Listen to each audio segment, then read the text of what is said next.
પરસોત્તમભાઈને હટાવવાના કે નહીં? ટિકિટ કાપવાની કે નહીં? ટિકિટ નો કાપે તો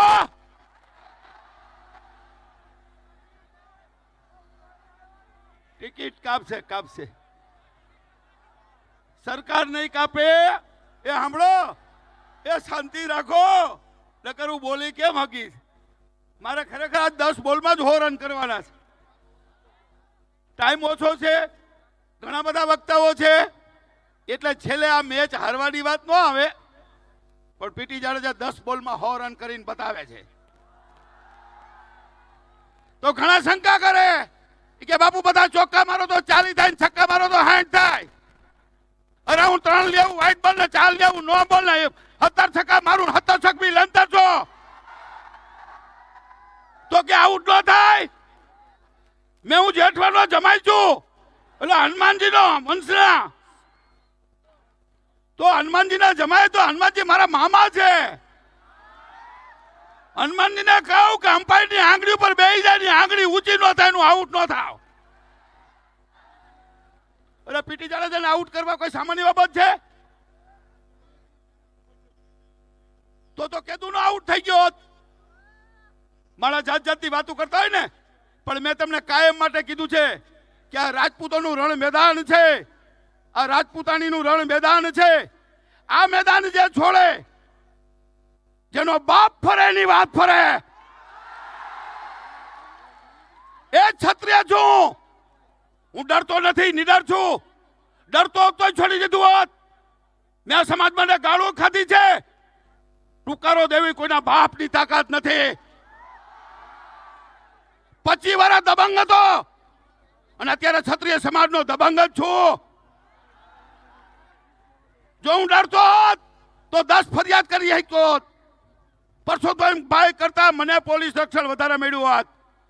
અરે ક્ષત્રિયનો દીકરો રક્ષણથી જીવે, પોતાનું રક્ષણ ન કરી શકે, એને સમાજ સેવાનો કરવાનો કોઈ અધિકાર જ નથી.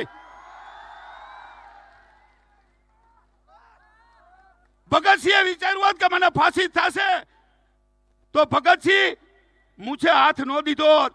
આ તો પીટી જાડેજાની મૂછે તો સબ કુછ है, મૂછ નહીં તો કુછ નહીં. જન્મ ને મૃત્યુ કોઈના હાથમાં નથી. માં ભગવતીને આપણે પ્રાર્થના કરી છે કાયમ માટે. અત્યારે તો હું નોરતા રહું છું, અનુષ્ઠાન છે, છતાં મારી સ્ટેમિના જો.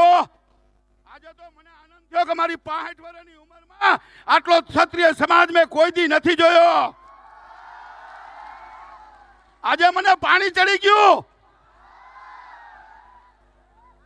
વગર આમંત્રણે એક બેન દીકરી રાજપૂતાણી આમ જો તો ખરા કેસરિયા કરીને બેઠી છે. અમે તો બહેનોને વિનંતી કરી છે. અમારા પદ્મિતભાઈએ કીધું ને કે જો રાજપૂતામાં તાકાત હોય તો બંગડી પહેર લેજો. તેથી મેં આ કડું પહેરવાનું ચાલુ કર્યું. અને એમાં સિંહ છે, કડામાં સિંહ. તો આ તો પ્રવીણસિંહ પીટી જાડેજા, ગામ હળમતિયા, અડધરોલ ભાયાત, કણીબાનું દૂધ પીને મોટો થયો છું. કોઈના બાપથી નો બીવ. એટલે તમે મુજાતા નહીં. આ રણ મેદાન પીટી જાડેજા કોઈ દી નહીં છોડે. એટલે તમને વારંવાર કહું છું, એક લાલ બાપુ જેવો સંત, જે વિશ્વામિત્ર પછી કોઈ આ ધરતી ઉપર સંત આવ્યા હોય તો લાલ બાપુ. એ લાલ બાપુને મને 3 વાર બોલાવ્યા. ત્યારે મેં બાપુને વિનંતી કરી કે તમે પરસોત્તમભાઈને આશીર્વાદ આપો કે એની પાછી ખેંચી લઈએ. સંતોની વાતો કરે, મહંતોની વાતો કરે. અરે બાપુ અમારી વાત ના સાંભળે. બાપુએ 3 વાર બોલાવ્યો છે. વળી કાલ તમને ખબર પડે કે પીટી જાડેજા બાપુ પાસે ગયા હતા. અરે આપણે તો છાતી ઠોકીને કહી શકીએ કે અમે તો બાપુ છીએ. આપું છું એટલે બાપુ છું. અમે લીધું નથી, અમે ભીખ નથી લીધી, અમે ભિખારી નથી, અમે માગી નહીં. અમારી અત્યાર સુધીની સહન શક્તિ તમે જો. આટલા અન્યાય થવા છતાં કઈ માગ્યું જ નથી. અને આજ પણ કઈ નથી માગ્યું કે અહીંયા તમે ટિકિટ આપો. આપણે તો વારંવાર કીધું છે, કોઈ પણ પાટીદારને ટિકિટ આપો, પાટીદારની બેનને ટિકિટ આપો. અમારી આ રાજપૂતાણી છે ને, એને ચૂંટાવી દે જંગી બહુમતીથી. તો જ્યારે ખરેખર તો હું આભાર માનું છું પરસોત્તમભાઈનો કે આ 75 વર્ષની અંદર આટલી સંખ્યા, એક મારા મિત્ર હતા, પાટીદાર મિત્ર વિઠ્ઠલભાઈ રાદડિયા, એનો આ રેકોર્ડ તોડી નાખ્યો. અને એના પુત્ર જયેશભાઈ પણ મારા મિત્ર છે, મારા પાડોશી જ છે, મારા ભાગીદારો બધા પાટીદારો છે. તો ઘણા મને જાત જાતથી ડરાવે, આમાં આમ થશે, તેમ થશે, ફલાણું થાય, ઢીકણું થાય. અરે એ બધું મેં વિચાર્યું હોત તો મેદાનમાં હોત. એક વાર નક્કી કરી લ્યો અને એક વિશ્વાસ રાખજો કે મેં તમને એટલે જ આ મારી જે કાંઈ વાત કરવી તે કરી છે, પણ રણે મેદાન નહીં છોડું. જો આ મારે મેદાનમાં આવવું નહોતું તો પહેલેથી જ ના આવત, પણ હું તો 40 વર્ષથી આ સમાજની સેવા કરું છું. એટલે આપણો ટાઈમ 5 થી 7 નો હતો. તમે જો અત્યારે સંખ્યા ગણી ન શકાય, મીડિયા છે જ આટલા બધા, આપણે કહેવું જ નહીં પડે કેટલી સંખ્યા છે. હજી તો 5-5 કિલોમીટરની લાઈન આમ બેડી સુધી, આ બાજુ જો, પેલી બાજુ જો. તમારી જમવાની પણ વ્યવસ્થા કરી છે. જે જામનગર બાજુ જાય એને હળમતિયા સણોસરના પાટિયા પાસે, મોરબી અને ઝાલાવાડમાં જાય એને અહીંયા ટંકારા પાસે. એટલે આપણે તો તમે વિચાર કરો કે આજે 42 ડિગ્રી હોય એની બદલે સૂર્યનારાયણ ભગવાન પણ કોપાયમાન ન થયા, ઉલટાના આમી છાટણા કર્યા. એટલે માં ભગવતી ભાલે બેઠી છે. એટલે કોઈ પોતાની જગ્યા નહીં છોડે, મહેરબાની કરીને પોતાની જગ્યા કોઈ ન છોડે. આપણો કાર્યક્રમ ચાલુ છે અને છેલ્લે રાષ્ટ્રગીત ગાવાના છીએ. આપણો કાર્યક્રમ હવે પૂરો થવાની અણી ઉપર જ છે. આપણે 10 મિનિટમાં દુકાન બંધ કરી દેવાની છે અને હવે દુકાન ખોલવાની જરૂર જ નથી. તમે ખોલી દીધી, તમે બતાવી દીધું વગર આમંત્રણે, સ્વયંભૂત. આને કહેવાય ખરેખર ભારેલા અગ્નિ જેવી સ્થિતિ વચ્ચે જો પરસોત્તમભાઈ ટિકિટ પોતાની પાછી ન ખેંચે, એની ખેલદીની હોવી જોઈએ, એની ખાનદાની હોવી જોઈએ કે રાજપૂત સમાજમાં આટલો રોષ, હું આ ભાજપનો સર્વનાશ કરી નાખીશ. અરે આ તો હજી લાખો માણસો ગુજરાતમાં ભેગા થયા છે.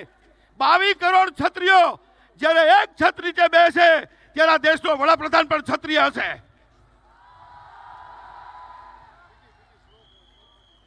અને 75 લાખ રાજપૂતો તો અહીંયા છે. તો તમે આજ જે રીતે ભેગા થયા છો એ રીતે સંગઠિત રહેજો.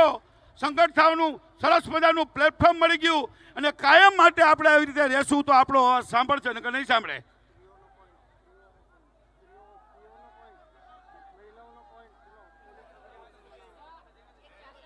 હા, એટલે આપણે જો શાંતિથી જવાનું છે, શાંતિથી આવ્યા છો.